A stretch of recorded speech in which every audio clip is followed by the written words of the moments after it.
Shalom saudara-saudara. Saya percaya bahwa Tuhan memelihara setiap saudara-saudara dimanapun saudara berada. Dan adalah satu sukacita buat saya ketika mendengar bahwa segmen ini boleh menjadi berkat buat saudara-saudara semua. Seperti yang telah saya janjikan sebelumnya bahwa pembahasan doa Bapa Kami ini adalah sebuah gambaran doa relasional yang akan mengubah cara kita berdoa selama ini. Dan mungkin saudara mengikuti pembahasan video saya sebelumnya, saudara mengambil kesan bahwa doa itu seakan-akan tidak boleh minta kepada Bapa. Nah, saudara, dalam pembahasan hari ini saya ingin tunjukkan bahwa kalau saudara berpikir demikian, saudara salah. Karena kali ini kita akan berdoa meminta kepada Bapa. Sebelumnya kita akan mendengarkan sebuah pujian yang akan menolong kita untuk merenungkan firman Tuhan ini. Kasih setiamu yang kurasakan lebih tinggi dari langit biru. Kebaikanmu yang telah kau lebih dalam dari lautan. Berkat-Mu yang telah ku terima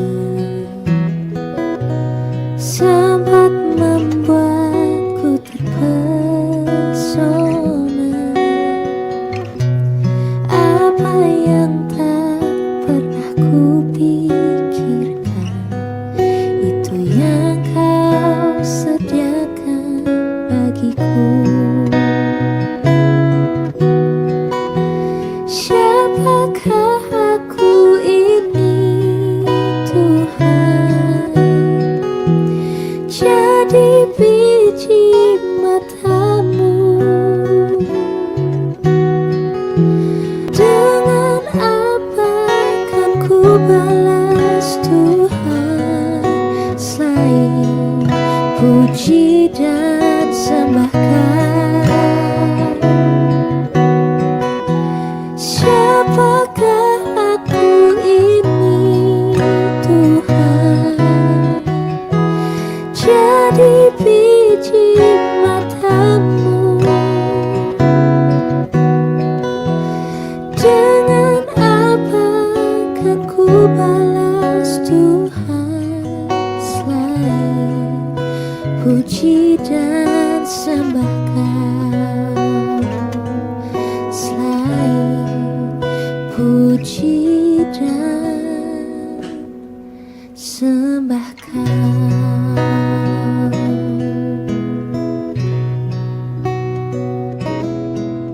Hari ini tolong kami Tuhan supaya kami merenungkan firman-Mu. Tolong kami supaya kerajaan-Mu dan kehendak-Mu mengubah hati dan pikiran kami, sehingga kami boleh terbuka di hadapan Tuhan, firman-Mu yang boleh mengubahkan pikiran kami. Berbicaralah Tuhan dengan sederhana, tolonglah kami untuk mengerti firman-Mu. Di dalam nama Yesus kami berdoa. Amin. Nah, saudara-saudara, hari ini kita sudah masuk dalam pembahasan selanjutnya, yaitu ayat ke-11. Berikanlah kami pada hari ini makanan kami yang secukupnya. Nah, saudara-saudara, saya ajak kita untuk merefresh kembali ingatan kita tentang bagian sebelum bagian ini, yaitu tentang Bapa kami yang di sorga, dikuduskanlah namamu. Bagian tersebut berbicara tentang doa sebagai wujud relasi antara kita, anak, dengan Bapa. Doa bukanlah transaksi antara kita dengan Tuhan. Dan bagian selanjutnya adalah ketika berkata, jadilah kehendak-Mu di bumi seperti di sorga. Bagian itu ingin mengatakan bahwa kerinduan kita sebagai anak-anak dari Bapa di sorga adalah kehendak Bapa yang terjadi dalam kehidupan kita. Nah, mengerti konteks berikan kami pada hari ini makanan kami yang secukupnya beranjak dari dua pengertian tersebut. Karena itu saya juga mendorong saudara-saudara yang mungkin belum menyimak bagian tersebut bisa menyimak bagian tersebut sesudah Sunday Talk kali ini. Nah, saudara-saudara, Matius pasal 6 ayat yang ke-11 berkata dengan sangat gamblang sekali, berikanlah kami pada hari ini makanan kami yang secukupnya. Dan saudara, saya tertarik untuk membahas istilah yang Yesus gunakan, makanan kami yang secukupnya. Di dalam bahasa aslinya, yaitu bahasa Yunani, menggunakan istilah ton arton humonton epiousion. Ini adalah sebuah istilah yang unik, saudara-saudara. Karena secara literal istilah ini dapat diartikan roti kami atau roti keseharian kami. Nah, oleh karena itu terjemahan bahasa Inggris pada umumnya sebenarnya menerjemahkan bagian ini secara literal dengan istilah daily bread. Nah, saudara, kalau kita membaca bagian ini secara literal, mungkin kita agak kehilangan makna sesungguhnya. Sehingga saya ingin mengajak kita untuk melihat konteks budaya pada waktu itu, orang Yahudi ketika melihat daily bread itu atau roti keseharian mereka. Kata roti di dalam bahasa Ibrani diambil dari sebuah istilah lehem. Tetapi lehem ini bukan hanya berbicara tentang roti saja. Artinya istilah ini bisa diartikan sebuah makanan yang berlaku untuk semua jenis makanan yang dibutuhkan manusia. Nah, saudara, saya jadi ingat satu pengalaman menarik, saudara. Waktu itu saya pertama kali berkuliah di Surabaya. Saya datangnya dari Ambon. Lalu kemudian saya makan di satu warung. Lalu kemudian di situ saya memesan makanan. Sang ibu warung mengatakan, "Nah, ini mau pakai ikan apa?" Dalam bayangan saya, ikan apa? Yaitu jenis ikan. Ikan cakalang, ikan tuna, atau ikan kembung begitu. Lalu kemudian dengan bingung saya mengatakan, adanya ikan apa, Bu? Lalu kemudian sang ibu mengatakan, ada ayam, ada sayur, ada lodeh. Dengan makin bingung lagi saya bingung. Loh, kan ikan katanya. Iya, mau ikan apa? Dari situ saya baru ngeh bahwa orang Surabaya menggunakan istilah ikan untuk lauk pauk, saudara-saudara. Jadi ikan bukan diartikan hanya ikan saja, tetapi ayam, daging, atau sayuran bahkan. Nah, saudara-saudara, kira-kira istilah lehem ini mewakili apa yang sedang kita bicarakan. Lehem itu bagi petani adalah gandum yang kemudian dibuat roti, saudara-saudara, tentu saja. Tetapi lehem itu buat gembala itu artinya adalah daging juga. Sedangkan lehem juga bisa dipakai oleh seorang nelayan untuk menyebut tentang ikan. Pendek kata, ketika dikatakan lehem atau roti, maka itu sedang berbicara tentang perlindungan atau pemeliharaan Allah di dalam kehidupan umat Israel melalui makanan sehari-hari. Oleh sebab itu, mengapa LAI cukup tepat menerjemahkan sebagai makanan sehari-hari.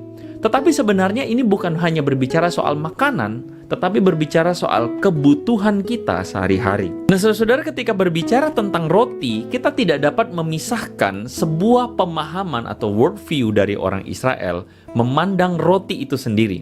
Karena roti itu merujuk kepada pemeliharaan Tuhan ketika mereka dahulu keluar dari tanah Mesir, dari tanah perbudakan.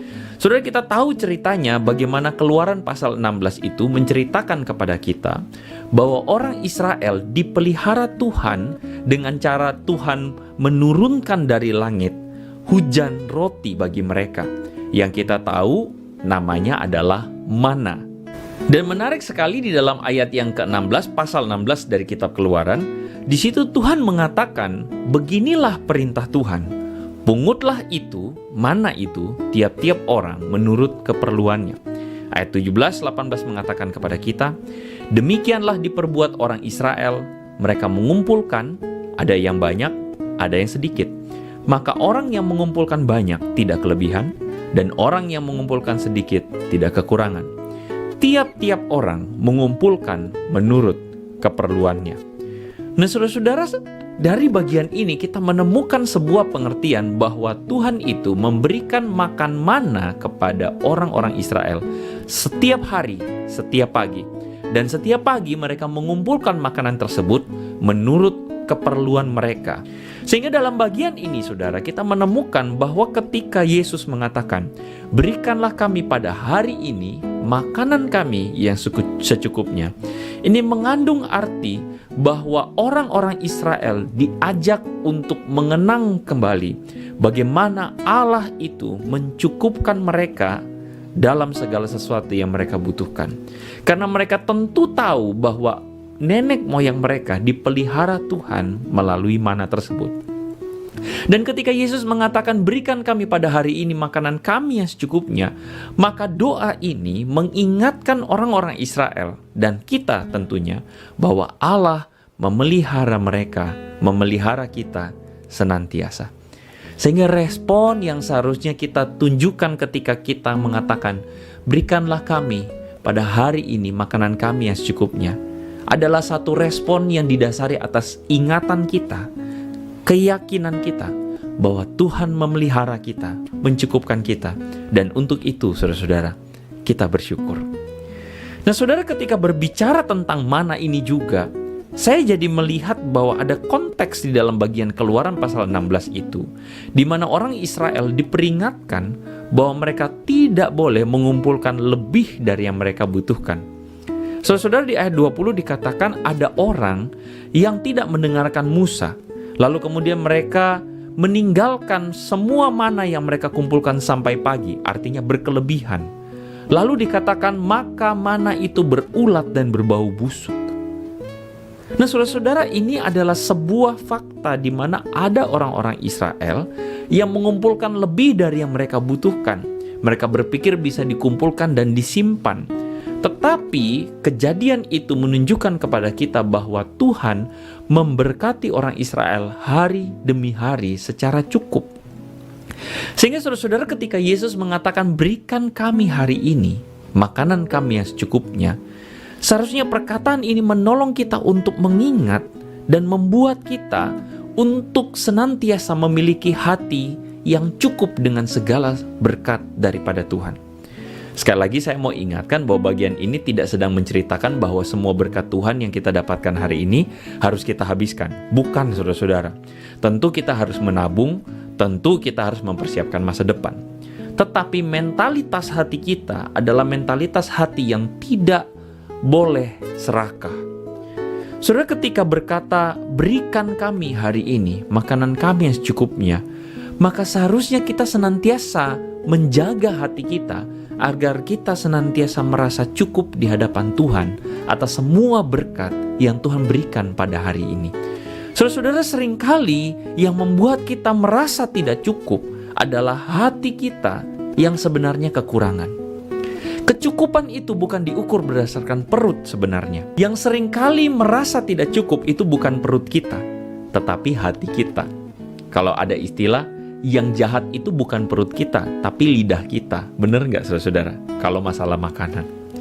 Ya, saya setuju bahwa seringkali yang merasa tidak cukup itu adalah bukan perut kita, tetapi hati kita. Seringkali yang merasa membuat kita tidak cukup itu bukan kantong kita, tetapi hati kita, saudara-saudara. Oleh karena itu tidak heran firman Tuhan berkata, jagalah hatimu dengan segala kewaspadaan, dari situlah terpancar kehidupan. Kalau kita tidak menjaga hati kita, mengingatkan hati kita untuk bersyukur dengan apa yang Tuhan berikan, bahwa segalanya itu cukup, maka tidak heran hati kita dikuasai oleh ketamakan, sebuah rasa miskin yang tidak ada henti-hentinya, dan betapa tidak damainya orang yang demikian, saudara-saudara. Nah, saudara, ada sebuah cerita menarik yang saya dapatkan ketika menyelidiki atau mempersiapkan bagian ini. Nah, saudara, pada tahun 1953, perang antara kedua negara Korea, Utara dan Selatan itu berakhir. Korban nyawa berjatuhan, sehingga begitu banyak anak yatim piatu yang berasal dari Korea, saudara-saudara. Nah, saudara, anak-anak korban perang tersebut ditampung dalam satu tempat dan dirawat dengan baik. Tetapi yang menarik adalah mentalitas mereka tidak serta-merta pulih, saudara-saudara.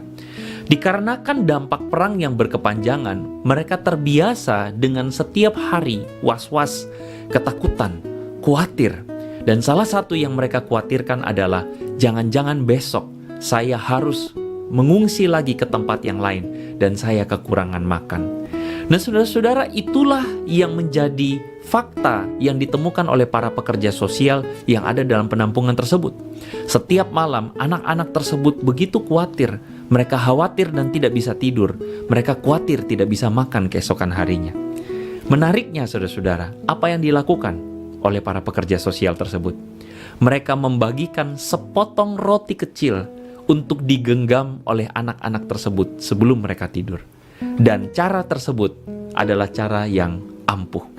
Anak-anak tersebut akhirnya mereka bisa tidur dengan tenang karena mereka pegang satu potong roti kecil. Bukan untuk dimakan, tetapi hanya untuk dipegang.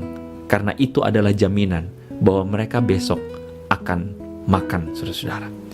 Nah, saudara, ketika membaca cerita ini, tiba-tiba saya merasa bahwa roti kecil atau potongan roti kecil ini adalah doa yang kita naikkan ketika kita berkata, berikanlah kami pada hari ini makanan kami yang secukupnya.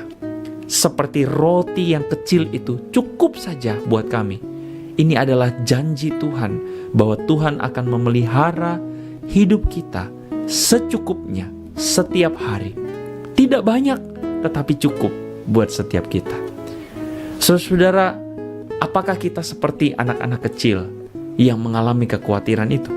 Datanglah pada Bapa kita yang di sorga dan katakanlah, berikanlah kami pada hari ini makanan kami yang secukupnya.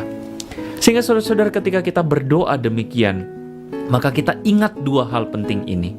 Ketika kita berkata, berikan kami hari ini makanan kami yang secukupnya, maka ini, doa ini mengingatkan kita bahwa kita harus bersyukur karena Allah pasti memelihara kita. Ketika kita berkata, berikan kami hari ini makanan kami yang secukupnya, maka doa ini mengingatkan kita untuk memiliki hati yang cukup di dalam segala keadaan. Burung di udara Tuhan pelihara, bunga di padang Tuhan dandani. Apalagi kita, orang-orang yang dikasihi Bapa kita yang di sorga. Saudara, mari kita tundukkan kepala di hadapan Tuhan. Mari kita berdoa. Bapa, kami datang di hadapan Tuhan hari ini. Saat ini kami sadar bahwa kami tidak pernah ditinggalkan oleh Engkau sebagai Bapa kami. Kami sadar bahwa sesungguhnya seringkali kami mengalami kekhawatiran demi kekhawatiran di dalam hidup kami. Karena kami mendapati bahwa hati kami tidak diisi oleh iman kepada Tuhan. Seringkali hati kami isi dengan segala keinginan-keinginan yang ada di dunia ini. Sehingga tidak heran kami mengalami kekhawatiran, kami mengalami kecemasan, kami mengalami ketamakan, serakah di dalam hidup kami. Tetapi biar firman-Mu hari ini mengingatkan kami, agar kami bersyukur dengan apa yang senantiasa Tuhan berikan hari demi hari. Agar kami senantiasa merasa cukup dengan apa yang Tuhan berikan hari demi hari. Kami tahu mungkin keadaan hari ini tidak baik bagi kami Tuhan. Di masa pandemi ini tidak cukup baik buat kami. Tetapi sekali lagi kami percaya Tuhan yang memampukan kami untuk bekerja. Tuhan yang memampukan kami dan mencukupkan segala yang kami butuhkan. Tuhan, tolong anak-anak-Mu dimanapun mereka berada. Di dalam nama Tuhan Yesus kami berdoa. Amin.